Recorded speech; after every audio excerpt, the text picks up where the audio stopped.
Rachid Echelif, 33 ans, journaliste, consultant en communication et photographe.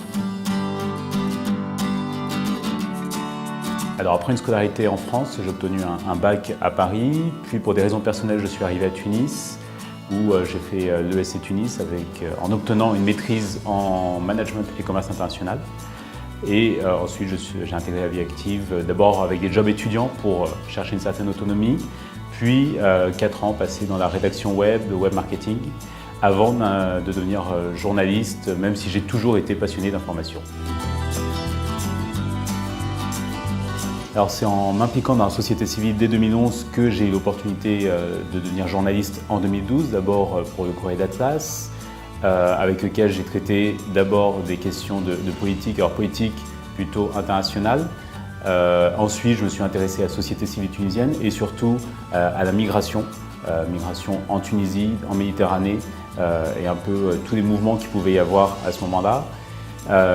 Sur RTCI, j'ai également une chronique d'actualité internationale depuis maintenant 5 ans. En 2013, j'ai commencé à m'intéresser à la photo, d'abord en autodidacte, puis en apprenant avec des photographes professionnels qui m'ont beaucoup apporté. De la photo que je continue à faire en tant que consultant en communication, à côté d'autres travaux en communication, la rédaction, notamment pour le réseau Euromède, pour lequel j'ai été chargé de communication en 2014. Et ensuite, je suis devenu consultant dans ce domaine pour des organisations tunisiennes, mais aussi internationales, comme la délégation de l'Union européenne en Tunisie, la GIZ, donc l'agence allemande de développement, ou l'agence italienne de développement, par exemple.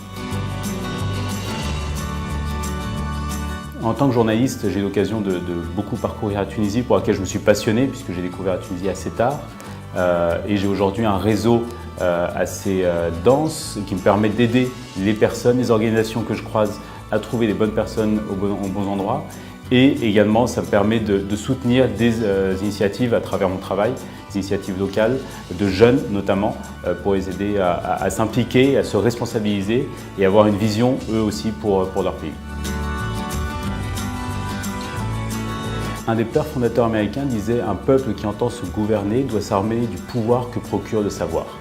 Et ma vision de la Tunisie, c'est effectivement un pays où les jeunes aimeraient étudier et surtout auraient l'opportunité d'avoir accès à une éducation de qualité, une information aussi de qualité à travers leurs médias, qui leur donnerait ensuite les moyens de s'impliquer non seulement localement pour leur communauté, mais également au niveau national pour transformer et s'inspirer de ce qui peut se faire dans la région, en Europe et partout dans le monde, des meilleures pratiques pour leur pays.